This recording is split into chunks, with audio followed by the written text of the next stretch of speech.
እንግዲህ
Hallo. Jota. Kameraman arat. Bas. Nyana mas gabbar. Yo. Amana ne. Be andanda ne anda. Bari.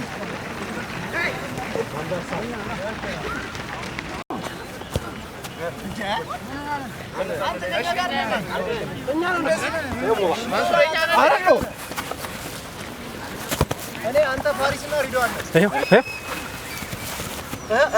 ከተተበት በቃ ቁጭ ሙባ አንበሳዛው ስለው ወበዛው ጫን ማለት ና አንበሳው ቁጭ ምታወጣው እኮ ቀላል ነው ጦሮች ነጃ አዎ እኔ ያለው ነጃ በቃ ነጃ ፋሪስ አባ አስለቀው በሳል ተይዟል በቃ ተይዟል ብቻውን ነው አለው አቤት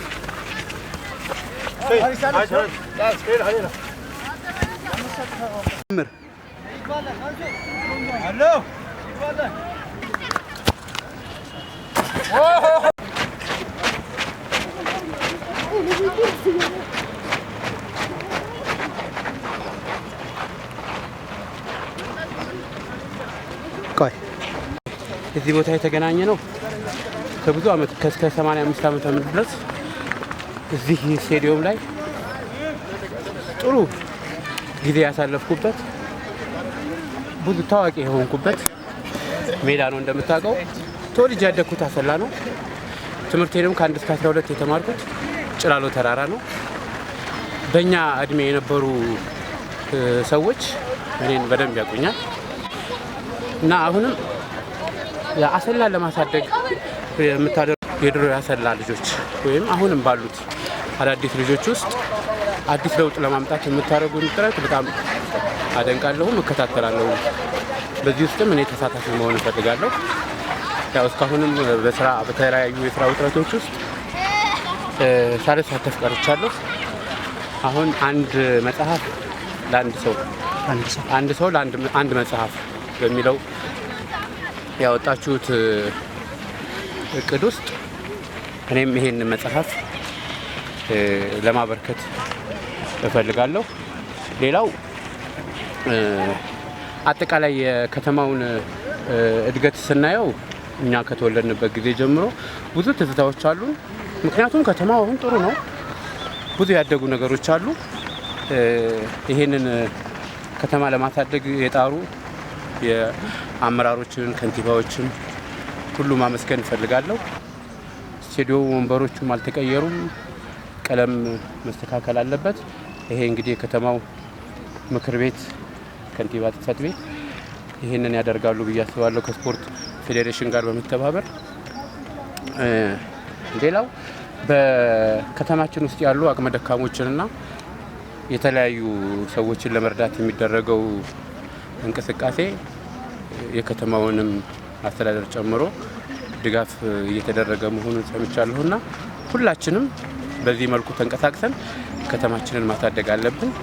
በርቀትም በቅርበትም ያለን ሁላችን እንደሚያውቀው እኔ የምታወቀው ከልጅነቴ ጀምሮ አክሮባት በመስራትና እግር ኳስ በመጫወት ነው። ተወልጄ ያደግኩት አሮጌ አራዳ ቀበሌ 03 ነው። እንግዲህ በዚህ እድሜ ውስጥ እያለን አብሮ አደግ ጓደኞቼ ለመጥቀስ ብዙ ናቸው፣ በጣም ብዙ ናቸው። በህይወቴ ውስጥ የማይረሱኝ ጓደኞቼ ብዙ ናቸው። አንድ ቁጥር ብል ዳንኤል ግዛቸውን ብንወስድ እነ ዮሐንስን እና ግሩም ይባስ እና አባይ ይባስን እና ሌሎች ብዙ ናቸው። አሁን ለመግለጽ በጣም ከባድ ነው። በከተማችን ውስጥ ሆነ በክፍለ ሀገራችን ውስጥ ክፍለ ሀገር ብዬ ነው መጥራት የምፈልገው። በክፍለ ሀገራችን ውስጥ የነበሩ በስፖርቱ ውስጥ ታዋቂ ሰዎችን ያፈራች ሀገር ነች። በፖለቲካውም ታዋቂ በአርቱም ውስጥ በጣም ብዙ ታዋቂ አሁንም ድረስ ያሉ ታዋቂ ሰዎች አሉ። እነ ኃይሌን፣ እነ ደራርቱን፣ እነ ጥሩነሽን፣ እነ ወርቁ ቢቂላን፣ እነ ባጫን በስፖርት ውስጥ በአትሌቲክስ ውስጥ በተለይ ያፈራች ነው። በእግር ኳስ ውስጥ ስንሄድ ደግሞ እነ ጌታቸውን፣ እነ ተስፋዬ ታደሰን፣ እነ እንዳለ ፎይ፣ እነ ደሳለኝን፣ እነ ከበረ አድማሱን፣ እነ አስራት ይልቆን፣ እነ ጌታሁን ጣሰውን፣ እነ ታደሰ ይባስን፣ እነ አባይ ይባስን እኔንም ጨምሮ ያፈራች በእግር ኳስ ውስጥ። በፖለቲካ ውስጥ ስንሄድ እነ ኃይሉ ቱጁባን፣ እነ ጌታቸው ሮበሌን፣ እነ ሀረገወይን ደበበ ያፈራች ነች። በሚሊቴሪ ውስጥ ስንገባ ደግሞ እነ ገሰሰ ጎሳ በአየር ወለድ ሰራዊት ውስጥ በተለይ እኔ በነበርኩበት ሰራዊት ውስጥ እነ መልካ ጌታቸው፣ እነ ተስፋዬ ወንድማገኝን፣ እነ መስፍን ስሜን፣ እነ ደረጀ ጎሳን፣ ግርማ ተስፋዬን፣ እነ ሳህሉ ወልደማኔልን፣ እነ ዘበነ ተክለወልድን፣ እነ ታጠቅ ከበደን፣ መስፍን ኃይሌን አሁን በአሜሪካን ሀገር ነው የሚገኘው።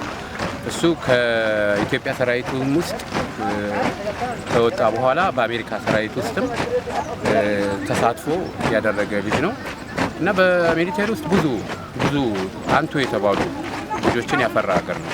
በሚሊቴሪ ውስጥ በምን ነበር እንትን ያልከው? እኔ በሚሊቴሪ ውስጥ በአየር ወለድ ሰራዊት ውስጥ በአየር ወለድ ሰራዊት ውስጥ ነው ያሳለፍኩት። ማሰልጠኛ ትምህርት ቤት ላይ ነበርኩኝ እና ጥሩ ጊዜ ነበረኝ። ከሰራዊቱም ስወጣ ከፍዬ ነው። ክፍለ ጦሩ 102 አየር ወለድ ነው፣ 5ኛ ብርጌድ ማሰልጠኛ ትምህርት ቤት ነው። ኦኬ። በአርሲ ወይም በአሰላ ውስጥ ለምን ክለብ ነበር የተጫወትከው? አሰላ እንግዲህ ከታዳጊ ሲ ነው የጀመርኩትና ታዳጊ ሲ የጀመርኩት አሰላ ፖሊስ ነው። አሰላ ፖሊስ ነው ያደግነው ብዙዎቻችን። እኔ ተስፋዬ ታደሰ፣ ጭሎን በጣም እንትን ያልኳቸው እነ ጭሎ ከታዳጊ ጀምሮ ነው አብረን ያሳለፈው። ከተስፊቲ ጋር ከአክሮባስ ጀምሮ ነው አብረን ያሳለፍነው እና ታዳጊ ፖሊስ ነው አጀማመራችን። ክለብ መጀመሪያ ሲጀምር ግን አሰላ ብቅል ነው የተጫወቱት። አሰላ ብቅል ነው ክለብ መጀመሪያ የተጫወቱት። ከዛ ከእርሻ ምርምር አርዱ ነው የተጫወቱት። እንግዲህ የውድድር ጊዜን ሲጨርስ በአርዱ ነው የጨረስኩት። 12ኛ ክፍል 85 ከጨረስኩኝ በኋላ ወደ ደብረ ብርሃን ነው የሄድኩት። ደብረ ብርሃን ደግሞ ደብረ ብርሃን ብርድ ልብስ ፋብሪካ ተጫውቻለሁኝ። ደብረ ብርሃን ዞን ምርጥ ላይም ተጫውቻለሁ። በምን አይነት ሁኔታ ላይ ነው አሁን ያለው? አሁን እንግዲህ ያው ስራ ላይ ነው። ስራ እየሰራው ነው። ከባድ መኪና ሾፌር ነኝ። ረጅም ርቀት ላይ ነው እየሰራው ያለሁት። የአሰላን ከተማ የበፊቷን ገጽታና የሆነውን ገጽታ እንዴት አየህ? ይሄኔ ያሰላው ትልቁ ትዝታ የድሮ ትዝታ ነው። በታሪክነት ሊቀመጡ የሚገባቸው ነገሮችን አሁን በውስጤ የተቀመጡ አሉ። እነሱ ጎለው ማየቴ ያው የከተማ እድገትም ቢሆን ትንሽ ቅር ያሰኛል። እንግዲህ አሰላ ልጆችን ስናይ ሁሉም አሁን እዚህ ስቴዲየም ውስጥ እንደሚታየው ከሰኞ እስከ እሁድ ድረስ ስፖርት የማይሰራ የለም፣ ደረጃ የማይሰራ የለም። አሁን እነኚህ ደረጃዎች በሳር ተውጠው ነው እንጂ ሙሉ ደረጃ ናቸው። ሙሉ ደረጃ ነው የነበሩት ይሄ ስቴዲየሙ በሙሉ ደረጃ እየተሰራ ነበር የሚወረደው። አሁን በሳር ተውጠዋል።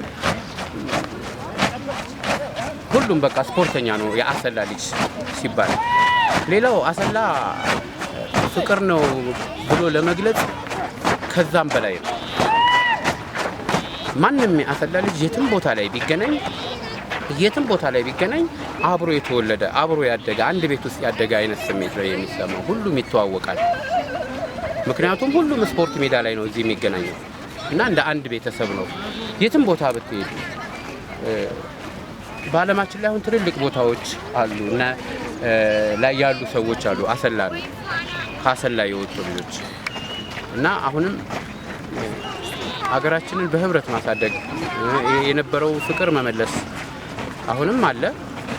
እንደምታየው እናንተ የምትሰሩት ዳንኤል የምትሰራው እንትን ላይ ያሉ ሌሎች ልጆች እኔ እንትን ላይ ነው ያየሁት እና የሚሰሩት ስራ ትልቅ ነው። ያ ተጠናክሮ መጠበቅ አለበት። የከተማው ግንባታን በተመለከተ ያለው የከተማው ግንባታ ጥሩ ነው። እድገቱ ጥሩ ነው። የሚታየው እድገት ጥሩ ነው። ኢትዮጵያ ውስጥ ብዙ ከተሞች እድገት ላይ ናቸው። ከነኚህ ከተሞች ውስጥም አንዱ አሰላ ጥሩ እያደገ ነው ያለው። እንትንም በተመለከተ የኮሪደር ልማትንም በተመለከተ ጅማሮዎች አይቻለሁ። ፍጻሜ ላይ ሲደርሱ ማየት እፈልጋለሁ። ይሄ እድገት ነው። በነበረበት አይቀጥልም። በአሰላ ውስጥ አንድ በጭላሎ ትምህርት ቤት ፊት ለፊት ላይብረሪ ነበር፣ የህዝብ ላይብረሪ። እሱ የለም አሁን እና ኩራዝ መጻሕፍት ቤት ነበረ። አሁን ደግሞ ያ ባለመኖሩ የአሰላ ልጆች ፍቅር የሆኑ በየሀገሩ ያሉ በመሰባሰብ ሀገር ውስጥም ውጭም ያሉ የመጽሐፍ ማሰባሰብና ትልቅ ላይብረሪ ግንባታን ጅማሮ ላይ ናቸው። እሱም በተመለከተ አንተም ከአንድ ሰው አንድ መጽሐፍ ይዘህ ቀርበሃል። ባደረግነው ጥሪ ግንባታውን ለማካሄድ እያደረግን ባለነው ያለህ አስተያየት? ይሄ ሁላችንንም እንትን የሚል ነገር ነው። ልጆን በእኛ እድሜ በነበረው ጊዜ መጽሐፍ የማያነብ ወጣት አልነበረም። ብዙውን ጊዜ በየትምህርት ቤቶቻችን ውስጥም ላይብረሪ አለ፣ ጭላሎም ላይብረሪ አለ። ከጭላሎ ፊት ለፊት እንዳልከው ከኋላው ያ መጽሐፍት ቤት መጽሐፍ ሁሉ እንዋስ ነበረ። መታወቂያ ሲዘን መጽሐፍ እንመልሳለን። መጽሐፉን እንደ ራሳችን ንብረት ነበር አድርገን የምንይዘው። ሌላው ኩራዝ መጽሐፍት ቤት ነበር። ዛሬ ኩራዝ መጽሐፍት ቤት የለም።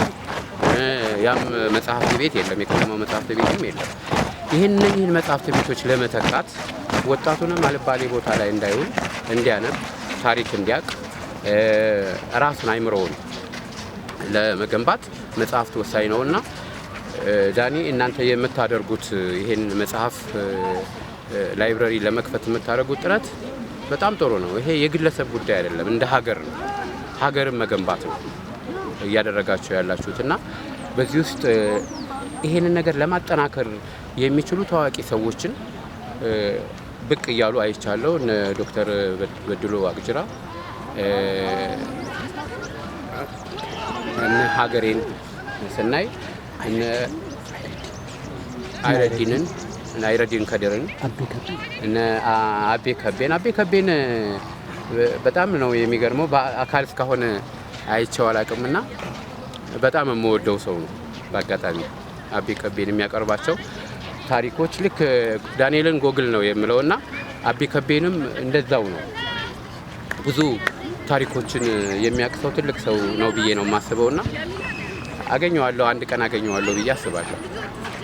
አሁን በከተማ ውስጥ ከዚህ ጋር ተያይዞ አዲስ አበባ ዋናው ኮሚቴ አለ የመጽሔት ማሰባሰቡ።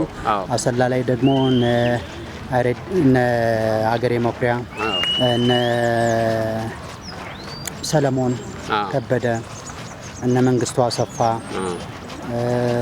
የመሳሰሉ እነ ኮማንደር ኦስማን የመሳሰሉ ልጆች አሉ። እነ መሐመድ ጠቅልል የመሳሰሉ ሲያደርጉ በአዲስ አበባም እና አይረዲን ከዲር አሉ። ከዚሁ ጋር ተያይዞ የሀገራችን ብርቃት አርቲስት እነ ኢሳያስ መለሰ አፍላንዳ በሚል አሰላ ላይ በዚህ ውስጥ ይሄንን ነገር ለማጠናከር የሚችሉ ታዋቂ ሰዎችን ብቅ እያሉ አይቻለሁ። እነ ዶክተር በድሉ ዋቅጅራ፣ እነ ሀገሬን ስናይ እነ አይረዲንን እና አይረዲን ከደረን እና አቤ ከቤን በጣም ነው የሚገርመው። በአካል እስካሁን አይቼው አላውቅምና በጣም የምወደው ሰው ነው። በአጋጣሚ አቤ ከቤን የሚያቀርባቸው ታሪኮች ልክ ዳንኤልን ጎግል ነው የምለውና አቤ ከቤንም እንደዛው ነው። ብዙ ታሪኮችን የሚያቅሰው ትልቅ ሰው ነው ብዬ ነው የማስበውና አገኘዋለሁ፣ አንድ ቀን አገኘዋለሁ ብዬ አስባለሁ። አሁን በከተማ ውስጥ ከዚህ ጋር ተያይዞ አዲስ አበባ ዋናው ኮሚቴ አለ የመጽሔት ማሰባሰቡ። አሰላ ላይ ደግሞ እነ አገሬ መኩሪያ እነ ሰለሞን ከበደ እነ መንግስቱ አሰፋ የመሳሰሉ እነ ኮማንደር ኦስማን የመሳሰሉ ልጆች አሉ። እነ መሐመድ ጠቅልል የመሳሰሉ ሲያደርጉ በአዲስ አበባም እና አይረዲን ከዲር አሉ። ከዚሁ ጋር ተያይዞ የሀገራችን ብርቅ አርቲስት እነ ኢሳያስ መለሰ አፍላንዳ በሚል አሰላ ላይ የምሽት ጨዋታ ሩጫ ሊያደርጉ የአሰላን ገጽታ ለማሳየት ሰላማዊ ነገር ለማሳየት እንቅስቃሴ ላይ ናቸው። በዚህ ላይ የምትለው በአፍላንዳው ላይ የምትለው የምትሰጠው አስተያየት? አፍላንዳን እንግዲህ እንደሰማሁት ጥሩ እንትን ነው፣ ማነሳሻ ነው። አፍላንዳ የሚደረገው የሩጫ ውድድር ላይ ሩጫ እንደ ሩጫ ብቻ አይደለም የሚቆጠረው፣ ብርሃን የመፈንጠቅ አይነት ነገር ነው። ምክንያቱም መሮጥ የራሱ እንትን አለው፣ አገራዊ ስሜት አለው። የምትሮጠው ለተሰጠህ አላማ ደግፈህ የተሰጠህን አላማ ለማሳደግ ሌሎችንም ሰዎች ለማነሳሳት ነውና አፍላንዳ ውስጥ ያሉ የኮሚቴ አባላቶችና ይህንን እንቅስቃሴ የሚያደርጉ ሰዎች በተጠናከረ መልኩ መቀጠል አለበት ብዬ አስባለሁ። በስፖርቱ የነበረ ገጠመኝ አለ ማትረሳው ትዝታ? በጣም የሚገርመኝ እዚህ አሰላ ስቴዲየም አሁን ያለውን የእግር ኳስ ውድድር ሁኔታ አላውቅም። ይሄ ስቴዲየሙ በሙሉ ይሞላ ነበርና እዚህ በተለምዶ ካታንጋ ብሎ የሚጠቀሰው አካባቢ የአባ ልጆች የኒያላ ቡድን ይደረጋል። ከባድ ነበር እንትኑ። ከበሮ አለው፣ ጥሩምባ አለው፣ ችቦ እሳት ይቀጣጠላል፣ ብሽሽቁ አለ። ግን ከሜዳ ከወጣን በኋላ የተቃራኒ ደጋፊዎች ሳይቀር አቅፈው ይስሙን ነበር በውድድር ውስጥና ብዙ ጊዜ እዚህ ስቴዲየም ውስጥ ጎል ካገባው በኋላ እኔ በጣም የምታወቅበት በመገለባበጥ ነው እና ወደ ኋላ በአየር ላይ ይገለባበጥ ነበርና ሰዎች ይቆጥሩ ነበር ደግሜ እንትን እንደት እና አንዳንድ ጽሁፎችም ላይ አይቻለሁ። በጣም ብዙ ተጋነ የተጻፉ ጽሁፎችን አይቻለሁ። ግን ያን ያህል እንትን አልነበረም የነበረው። እዚህ ስቴዲየሙ የውድድር ያለው ነገር በጣም ከፍተኛ፣ ፉክክሩ በጣም ከፍተኛ፣ የተመልካቹ ስሜት፣ ደጋፊው ስሜት በጣም ከፍተኛ ነበር። ያን ጊዜ በነበረው እንትን የስፖርት እንቅስቃሴ ብዙ አይነት ነበር። አክሮባቱም ነበር፣ ጂምናስቲኩም ነበር፣ እግር ኳሱም ነበረ፣ እንደገና በቀይ ጦር ስልጠናም ነበረ። ብዙ አይነት እንትኖች ነበሩ። እንትን ቀይ ጦር ስትል አስታወስኩኝ። ቀይ ጦር የአሰላ ልጆች ልዩ ትዝታ ነው። ቀይ ጦር እነ መምህር ገነነ በቀይ ጦር በህብረት ትርኢት ውስጥ በጣም የነገሱበት ጊዜ ነበር። አሰላም በቀይ ጦር ሰልፍ ውስጥ በጣም እንትን ያለችበት ጊዜ ነበር። አስታውሳለሁ። ቀይ ጦር አንድ ጊዜ በከተማ ውስጥ እንዞር ነበረ። የቀበሌ 3 ቀይ ጦር ወይ ከፍተኛ 2 ቀይ ጦር እነ ዮሐንስ ነጋሽ ነበርና ዮሐንስ ቀይ ረጅም ልጅ ነው። እኛ በጣም ትንንሾች ነንና ዮሐንስ ከኋላ ሆኖ ሁላችንንም ወደ ታች ያየን ነበረ እና ከበሮ እየተመታ እንዞራለን። አንድ ጊዜ የማስታውሰው አውሮፕላን ማረፊያ መንግስቱ ኃይለማርያም ይመጣ ነበርና እሱን እንትን ለማለት ተሰልፈናል። አዲስ ልብስ ነው የለበስነው፣ የዩኒፎርም አዲስ ልብስ ነው የለበስነው። ኃይለኛ ዶፍ ዝናብ መጣ። በጣም ኃይለኛ ዶፍ ዝናብ ነው የመጣው። አንድ ሰው እንዳይነቃነቅ ተባለ። በጣም የሚገርመኝ ነገር ነው እና የቆምንበት ሰው ሁሉ የመጣው ህዝብ በሙሉ ተበትኖ ሄደና እኛም ብቻ ሜዳ ላይ ቀረ። ያ ሁሉ ዶፍ ዝናብ ቆመን የቆምንበት ቦታ ላይ ውሃ ጫማችንን ውሃ ሞላው እና ቆይቶ ሄሊኮፕተሩ መንግስቱ ኃይለማርያም ሲመጣ ህዝቡ ከየት እንደወጣ አላውቅም ግልብጥ ብሎ መጣና መንግስቱ ኃይለማርያም መጥቶ ሲያይ አንድ ቢልምስቱ የምትባል ልጅ ነበረች ቀበሌ 8 ቀበሌ 14 ቀበሌ 6 እና እኔና እሷ ፊትና ኋላ ነበርን ይሾመለማ ከኋላ እና ፊትና ኋላ ነበርንና መጥቶ ጎብኝቶ ስሞን ነው የሄደው ከዛ በኋላ እኔ በሰራዊት ቤት ውስጥ መንግስቱ ኃይለማርያምን በቅርብ አግኝቸው ይሄንን ታሪክም እንትን ብየዋል። በሚሊቴሪ ዓለም ውስጥ ያለ ትዝታ እንደዚሁ አለ? ውይ በጣም ብዙ ትዝታዎች አሉ። በጣም ብዙ ትዝታዎች አሉ። ከስልጠና ጀምሮ እስከ ስልጠና እስከጨረስኩበት በሰራዊት አገልግሎት እስከምሰጥበት ጊዜ ድረስ ብዙ ትዝታዎች አሉ። ደስ የሚልም ትዝታ አለ፣ የሚያሳዝንም ትዝታ አለ። በስልጠና ወቅት አደጋ የደረሰባቸው በተለይ እኔ አንድ በህይወቴ የማረሳው ስልጠና ላይ የፓራሹት ዝላያችንን ትምህርት ጨርሰን የፓራሹት ዝላይ ትምህርት ጨርሰን ወደ ደብረ ዘይት ወደ ወንዶ ጢቃ በምንመለስ ጊዜ አርሲ ኔጌሌ ላይ የደረሰው አደጋ በህይወቴ ውስጥ የማረሳው አደጋ ነው። ጓደኞቼን ያጣሁበት በጣም ፊል ያደረኩበት ጊዜ ነው። እሱ ትዝታዎች አይረሱኝም። በትምህርት ቤት ላይፍስ? የትምህርት ቤት ላይፍ ይለይ ነበረ። የትምህርት ቤት ላይፍ ያው እንደምታውቀው ያሰላ ልጅ አንድ ነው። ጭላሎ ከአንደኛ እስከ 12ኛ ክፍል የተማርኩት ጭላሎ ስለነበረ ጭላሎ ስትማር ብስክሌት ትነዳለህ። ፊት ለፊት ፈይሻ ሻይ ቤት የሚባል ነበር እና አሴር የሚባሉ ልጆች ከኛ ጋር ይማሩ የነበሩ ልጆች ናቸውና ፈይሻ ሻይ ቤት ውስጥ ሻይ ያልጠጣ ብስኩት ያልበላ ጮርናቄ ነው የሚባለው። አሰላ ትምህርት ቤት የተማረ ደግሞ ጽጌረዳ ብስኩት ያልበላ የለም። የትምህርት ቤት ላይፍም ባንዲራ እሰቅል ነበር። እሱ መሰለኝ ወደ ሰራዊት ምን እንትን እንድል ያደረገኝና ባንዲራ እንሰቅላለን። የኢትዮጵያ መዝሙር ዘምረን ነው ሁሉም ሰው የሚገባው። መምህሮቻችን ማረሳቸው መምህሮች በጣም ብዙ መምህሮች አሉ።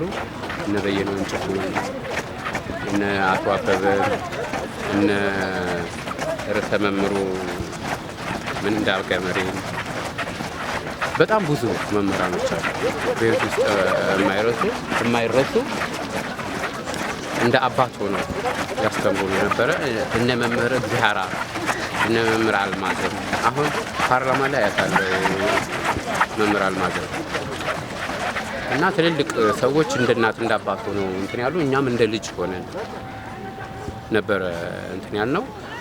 አስተማሪ ልኮህ አይደለም በአይኑ እንኳን እንትን ሲልህ ደስታ የተለየ ነው የነበረው። ዛሬ ከመምህር ጋር እኩል ትጋፋለህ፣ ትመላለሳለህ። እንመላለስ አስተማሪ ሲልክህ አስተማሪ ሲመጣ ዳሰር ተቀብሎ ብላክቦርድ ለማጥፋት እንሽቀዳደም ነበር። ከመሽቀዳደማችን የተነሳ በወንበር እንድናጠፋ ይደረግ ነበር። ዛሬ ይሄኛው ነገ ይሄኛው እየተባለ እና ያን ያህል የትምህርት ቤት ህይወት ደስ ይል ነበር። ከጓደኞች ማትረሳቸው በትምህርት ቤት ብዙ ልጆች አሉ። ብዙ ለምሳሌ ከሴቶች ብነግርህ አሁን በቅርብ አርፋለች እና አብነት ይፍሩ እና አባይነሽ ኃይሉ እና አስቴር እነ ትዕግስት ሽጉጤ እነ ሰናይት እነ ሚሚ በጣም ብዙ ልጆች አሉ። እነ ማን ልበልህ እነ መሰረት። ከወንዶች እንደ ሞዴል የምታያቸው? ከወንዶች እንደ ሞዴል እንግዲህ ብዙ አብረን ያደግነው መጀመሪያ ላይ የምጠቅሰው ዳንኤል ግዛቸው ነው። ምክንያቱም የኛ እድገት የአንድ አካባቢ ልጆች እድገት እንደ አንድ ቤተሰብ ነበረ። ለምሳሌ አክሮባት ስንሰራ ቆይተን እነ ዳንኤል ቤት ሄደን ምግብ እንበላለን፣ ወር እኛ ቤት ሄደን ምግብ ልንበላ እንችላለን። እነ መስፍንን በጣም ብዙ ናቸው። በትምህርት ቤት ውስጥ ማትረሳቸው እንደ ሞዴል በጣም ብታያቸው ደስ ይሉ ከአእምሮ ውስጥ የሚመላለሱ የማይጠፉ? ብዙ አሁን እንደዚህ ለማስታወስ ከባድ ነው። እሺ አሰላ ስትመጣ ልክ ስትረግጥ የሚሰማ ስሜት ምንድን ነው? እኔ አሰላ ስረግጥ አይደለም ወደ አሰላ ስመጣ ወር ትራንስፖርት መኪናም ይዤ ከሆነ አሰላ የሚለውን ድምጽ ስሰማ አሰላን ስረግጥ ሳይሆን አሰላ የሚለውን ድምጽ ስሰማ እነኚህ ትራንስፖርት ላይ የሚሰሩ ሰዎች ሲናገሩ ሲጠሩ ነው ልዩ ስሜት ያለኝ። በሚዲያ ውስጥ በየትኛው ሚዲያ ውስጥ ስለ አሰላ ሲነሳ ልቤ ሌላ ነገር የምሰራ እንኳን ከሆነ ሌላ ስራ አቁሜ ነው እንትን የምለው የማዳምጠው እና የአሰላ ትዝታ በእኔ ብቻ አይደለም ማንንም ሰው ብትጠይቅ የአሰላ ትዝታ የተለየ። ለአሰላ ምን ይገባታል ብለህ ታስባለህ? ለአሰላ ትልቅ ሰላም ይገባታል። የነበረው ነገር መመለስ አለበት። ፍቅሩ መመለስ አለበት። የነበረው መተሳሰቡ፣ አንድነቱ፣ በተለይ ይሄ ስፖርቱ በየቀበሌ የነበረው ስፖርት እንደገና መነሳት አለበት። ለአሰላ ትልቅ እድገት ይገባታል። አሰላ ከሌሎቹ ከተሞች በበለጠ ማደግ አለባት። ሊያሳድጓትም የሚችሉ በእውቀትም በሀብትም ላይ ያሉ ትልልቅ ሰዎች አሉ። በጉልበትም እኛም በምንችለው ነገር መረዳዳትና አሰላን ማሳደግ መለወጥ መቻል አለብን። ስለ አሰላ አሮጌ አራዳ በጎ አድራጎት ግሩፕ የምትለው ነገር? እንግዲህ ለአሰላ ፈርቀዳጅ የሆነ ደስ የሚል ስሜት የሚፈጥር ነገር ነው። አሰላ አሮጌ አራዳ የተለየ እንደሚታወቀው የአራዳ ልጆች ናቸው። ማህበረሰቡም ቢሆን ትልልቅ ሰዎችንም ብታይ እኛም አክብረናቸው እነሱም እንደ ልጆች አድርገው ነው የሚያዩን። እነኛን አሁን ላይ አቅመዳቸውን የደከመ ሰዎችን ዝም ብሎ ማየት ተገቢ አይደለም እና እነኛ ሰዎችን መርዳት፣ የታመሙ ሰዎችን ማገዝ፣ በችግር ውስጥ ያሉ ሰዎችን መርዳት በጣም ተገቢ ነው። ይሄ ግን ለአጠቃላይ ለአሰላ ከተማም ጭምር መሆን አለበት። አሮጌ አራዳ ላይ ያለው ነገር ቀበሌ 8 አርዱ ወደዚህ ወደ ታች ወደ ቀበሌ 9 መስፋፋት መቻል አለበት። እንግዲህ አሮጌ አራዳን በተለየ የሚያስመሰግነው ነገር ምን መሰለ? ቅድም እንዳልኩት የመደጋገፉ ስራ እንዳለ ሆኖ የአቅመ ደካሞችን ቤት የመገንባት በበዓል ጊዜ የሚደረጉ የበዓል ወጪዎችን በመሸፈን ተጨማሪ ተማሪዎች አቅመ ደካማ ተማሪዎችን የትምህርት ቁሳቁሶችን በመሸፈን በጣም የደከሙና ሌላ የገቢ ምንጭ የሌላቸው ሰዎችን ደግሞ በወር የተወሰነ ክፍያ ለመክፈል በመዘጋጀት ላይ ያለውን ነገር በቅርብ አውቃለሁና ይህንን ሲያስተባብሩ ያሉ የአሮጌ አራዳ ልጆች እነ ዳንኤል ግዛቸውን፣ እነ ብርሃኑ ይርጶን፣ እነ አስፋው ታዲዮስን፣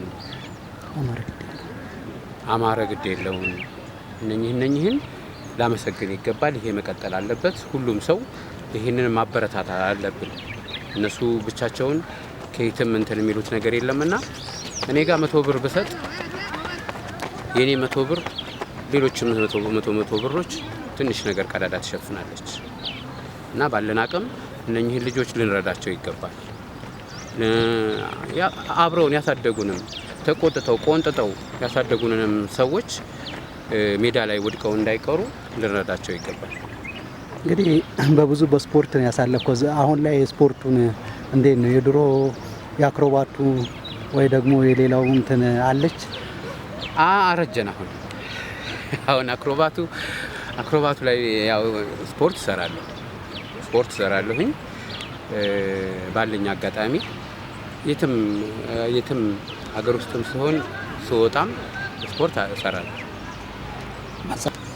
እንግዲህ ያለንን የላይብረሪ እንትን ለማስፋፋት የሚደረገው ጥረት ላይ አንድ ሰው አንድ መጽሐፍ በሚል የምናደርገውን እንትን ሁላችንም በትብብር እንድንሰራ ጠይቃለሁ።